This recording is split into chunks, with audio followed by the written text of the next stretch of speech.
Hi dear friends, എല്ലാവർക്കും നമസ്കാരം. എല്ലാവർക്കും നമ്മുടെ ചാനലിലേക്ക് സ്വാഗതം. ഇന്ന് ഞാൻ വന്നിട്ടുള്ളത് വെള്ളക്കടല വെച്ചിട്ടുള്ള കറിയുടെ റെസിപ്പി ആയിട്ടാണ്. ഈ കറിയിൽ തേങ്ങ ചേർക്കുന്നില്ല, വറുത്തരക്കുന്നില്ല, പക്ഷെ നല്ല ചിക്കൻ കറിയുടെയൊക്കെ ഒരു ടേസ്റ്റാണ്. അപ്പോൾ വെജിറ്റേറിയൻസിന് മാത്രമല്ല, നോൺ വെജ് കഴിക്കാൻ ഇഷ്ടമുള്ളവർക്കും ഈ കറി ഒരുപാട് ഇഷ്ടപ്പെടും. അപ്പോൾ എല്ലാവരും ഒന്ന് ട്രൈ ചെയ്ത് നോക്കണേ. പിന്നെ വീഡിയോ കണ്ടിട്ട് ഇഷ്ടപ്പെടുകയാണെങ്കിൽ ലൈക്ക് ചെയ്യാനും മറ്റുള്ളവർക്ക് ഷെയർ ചെയ്ത് കൊടുക്കാനും മറക്കരുത്. നമുക്ക് വേഗം വീഡിയോയിലേക്ക് കടക്കാം. ഇവിടെ ഞാൻ ഏകദേശം 1/4 കപ്പ് വെള്ളക്കടല എടുത്തിട്ടുണ്ട്. ഇത് ഓവർനൈറ്റ് സോക്ക് ചെയ്തതാണ്. ഇല്ലെങ്കിൽ ഒരു 6 മണിക്കൂറെങ്കിലും വെള്ളത്തിൽ കുതിർത്ത് വെക്കണം. അതിനുശേഷം നന്നായിട്ട് കഴുകിയിട്ട് വെള്ളമൊക്കെ ഊറ്റിയെടുത്തതിന് ശേഷം കുക്കറിലേക്ക് ഇട്ട് കൊടുത്തിട്ടുണ്ട്. ഇതിലേക്ക് കുറച്ചുകൂടെ ഇൻഗ്രീഡിയൻസ് ചേർക്കാനുണ്ട്. അതെന്തൊക്കെയാണെന്ന് നോക്കാം. ഒരു വലിയ സവാള നീളത്തിൽ അരിഞ്ഞത് ചേർത്ത് കൊടുക്കാം. പിന്നെ വെളുത്തുള്ളി ചേർക്കണം. വെളുത്തുള്ളി ചേർക്കുമ്പോൾ കുറച്ച് കൂടുതൽ തന്നെ ചേർത്തോളൂ. ഒരു 10-12 അല്ലിയൊക്കെ വെളുത്തുള്ളി ചേർത്ത് കൊടുക്കാം. പിന്നെ കുറച്ച് കറിവേപ്പില ചേർക്കാം. 1 ടീസ്പൂൺ മുളക് പൊടി ചേർത്ത് കൊടുക്കാം. പിന്നെ ഇതിലേക്ക് മഞ്ഞൾപ്പൊടി ചേർത്ത് കൊടുക്കുന്നുണ്ട്. 1/2 ടീസ്പൂൺ മഞ്ഞൾപ്പൊടി ചേർക്കാം. പിന്നെ മല്ലിപ്പൊടി ചേർക്കുമ്പോൾ കുറച്ച് കൂടുതൽ ചേർക്കുന്നുണ്ട്. 2 ടീസ്പൂൺ മല്ലിപ്പൊടി ചേർത്ത് കൊടുക്കാം. പിന്നെ ഇതിലേക്ക് പെരുംജീരകം വറുത്തിട്ട് പൊടിച്ചിട്ടാണ് ചേർത്ത് കൊടുക്കുന്നത്. 2 ടീസ്പൂൺ പെരുംജീരകം വറുത്ത് പൊടിച്ചത് ചേർത്ത് കൊടുക്കാം. 1/2 ടീസ്പൂൺ കുരുമുളകൊന്ന് ചതച്ചിട്ട് ചേർത്ത് കൊടുക്കാം. പിന്നെ ആവശ്യത്തിന് ഉപ്പും കൂടെ ചേർത്ത് കൊടുക്കാം. ഇത്രയും കാര്യങ്ങൾ ചേർത്തിട്ട് നന്നായിട്ടൊന്ന് ഇളക്കി യോജിപ്പിക്കാം. അതിനുശേഷം ഇതിലേക്ക് ആവശ്യത്തിനുള്ള വെള്ളം ചേർത്ത് കൊടുക്കാം. വെള്ളം ഞാൻ കുറച്ച് കൂടുതൽ തന്നെ ഒഴിച്ചു കൊടുക്കുന്നുണ്ട്. എന്നിട്ട് നമുക്കിത് അടച്ചു വെച്ച് വേവിച്ചെടുക്കണം. മീഡിയം ഫ്ലെയിമിൽ വെച്ചുകൊണ്ട് 5-6 വിസിൽ വരുന്നത് വരെയൊക്കെ നമുക്കൊന്ന് വെയിറ്റ് ചെയ്യാം.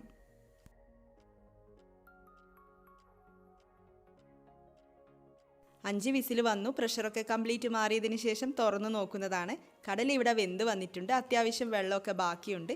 ഇനി എന്താ ചെയ്യേണ്ടതെന്ന് വെച്ചാൽ ഇതിൽ നിന്നും കുറച്ച് കടല ഉള്ളിയോടും വെളുത്തുള്ളിയോടും കൂടെ തന്നെ കുറച്ച് കടല നമുക്ക് കോരി മാറ്റി വെക്കാം. ഇത് അരച്ചെടുക്കാൻ വേണ്ടിയിട്ടാണ്. നമ്മൾ മുന്നേ ചെയ്തിട്ടുള്ള ഗ്രീൻ പീസ് കറിയുടെയും പിന്നെ ബ്ലാക്ക് കടല വെച്ചിട്ട് ഒരു കടലക്കറി ചെയ്തിട്ടുണ്ടായിരുന്നല്ലോ, അതിൻ്റെയൊക്കെ റെസിപ്പിയിലുണ്ടായിരുന്ന അതേ മെത്തേഡ് തന്നെയാണ്. പക്ഷേ വ്യത്യാസമുണ്ട് കേട്ടോ. നമ്മൾ ചേർത്തിരിക്കുന്ന ഇൻഗ്രീഡിയൻസും പിന്നെ പൊടികളുടെ അളവിലൊക്കെ വ്യത്യാസം വരുന്നുണ്ട്. ആ വീഡിയോസ് കാണാത്തവരാണെങ്കിൽ കാണാൻ വേണ്ടിയിട്ട് മറക്കരുത്. അപ്പോൾ ഇത്രയും കടലയാണ് ഞാനിവിടെ കോരി മാറ്റി വെച്ചിട്ടുള്ളത്.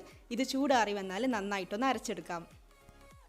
ഇവിടെ ഞാൻ 2 ടേബിൾ സ്പൂൺ വെളിച്ചെണ്ണ ഒഴിച്ചിട്ടുണ്ട്. വെളിച്ചെണ്ണ ചൂടായിട്ട് വരുമ്പോൾ ഇതിലേക്ക് 3 ഏലക്കായ ചതച്ചിട്ട് ചേർത്ത് കൊടുക്കാം. പിന്നെ 1-2 തണ്ട് കറിവേപ്പില കൂടെ ചേർത്ത് കൊടുക്കാം.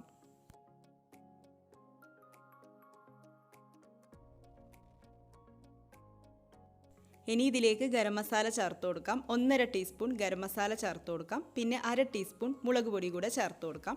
എന്നിട്ട് ലോ ഫ്ലെയിം ഒട്ടും കൂടാൻ പാടില്ല. നന്നായി കുറച്ച് വെച്ചുകൊണ്ട് നന്നായിട്ടൊന്ന് വഴറ്റിയെടുക്കണം. ഫ്ലെയിം കൂട്ടിയിട്ട് കഴിഞ്ഞാൽ പിന്നെ പൊടികൾ അങ്ങ് കരിഞ്ഞു പോവും. പൊടികൾ കരിഞ്ഞാൽ നമ്മുടെ കറിയുടെ ടേസ്റ്റേ അങ്ങ് മാറിപ്പോവും. കറിക്കൊരു കയ്പ്പ് രുചിയൊക്കെ വരും. അതുകൊണ്ടാണ്.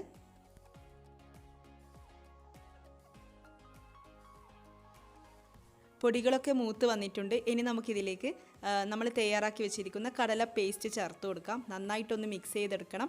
പിന്നെ ഇതിലേക്ക് കുറച്ച് വെള്ളമൊക്കെ ചേർത്ത് കൊടുക്കണം കേട്ടോ. മിക്സി കഴുകിയിട്ടുള്ള വെള്ളം ഒഴിച്ചു കൊടുക്കാം. 1/4 കപ്പ് മുതൽ 1/2 കപ്പ് വരെ ചൂടുവെള്ളം തന്നെ ചേർത്ത് കൊടുക്കണം. നന്നായിട്ട് ഇളക്കി യോജിപ്പിക്കാം. ഇതിവിടെ നല്ല തിക്കായിട്ട് ഇരിക്കുന്നുണ്ട്, കട്ട പിടിച്ചിരിക്കുന്നുണ്ട്. അപ്പോൾ ഈ കട്ടയൊക്കെ ഉടച്ചിട്ട് ഒരു ലൂസായിട്ടുള്ള പേസ്റ്റ് തയ്യാറാക്കിയെടുക്കാം.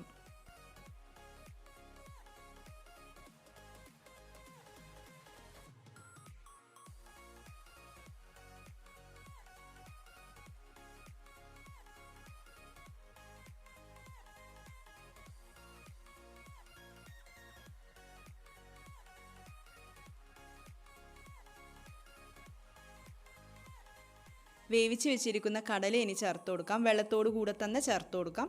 നന്നായിട്ടൊന്ന് ഇളക്കി യോജിപ്പിക്കാം. വെള്ളം ആവശ്യമെങ്കിൽ ചേർത്ത് കൊടുക്കാം കേട്ടോ. ഞാനൊരു 1/4 കപ്പ് കൂടെ ചൂടുവെള്ളം ചേർത്തിട്ടുണ്ട്. അപ്പോൾ നിങ്ങൾക്ക് ഗ്രേവി എത്രയാണോ ആവശ്യം, എന്തിൻ്റെ കൂടെയാണോ സെർവ് ചെയ്യുന്നത്, അതിനൊക്കെ അനുസരിച്ചിട്ട് വെള്ളം ചേർത്ത് കൊടുക്കാം. കൂടുതൽ വെള്ളമായാലും കുഴപ്പമൊന്നുമില്ല. ഈ ഒരു കറി ചൂടാറി വരുന്തോറും നല്ല കട്ടിയായിട്ട് വരും, തിക്കായിട്ട് വരും. അതുകൊണ്ട് വെള്ളം കൂടിപ്പോയാലും കുഴപ്പമൊന്നുമില്ല കേട്ടോ. കറി ഇവിടെ തിളച്ചുകൊണ്ട് വരുന്നുണ്ട്. നമുക്ക് ഫ്ലെയിം ഓഫ് ചെയ്ത് കൊടുക്കാം. അപ്പോൾ ഇത്രയേ ഉള്ളൂ, നമ്മുടെ വെള്ളക്കടലക്കറി ഇവിടെ റെഡി ആയിട്ടുണ്ട്. ചിക്കൻ കറിയുടെയൊക്കെ ഒരു ടേസ്റ്റിൽ അപ്പത്തിൻ്റെയും ചപ്പാത്തിയുടെയും ഒക്കെ കൂടെ കഴിക്കാൻ അടിപൊളിയാണ്. അപ്പോൾ ട്രൈ ചെയ്ത് നോക്കുക. വീഡിയോ കണ്ടിട്ട് ഇഷ്ടപ്പെടുകയാണെങ്കിൽ ചാനൽ സബ്സ്ക്രൈബ് ചെയ്യാനും മറക്കരുതേ. നമുക്ക് അടുത്ത വീഡിയോയിൽ കാണാം. താങ്ക്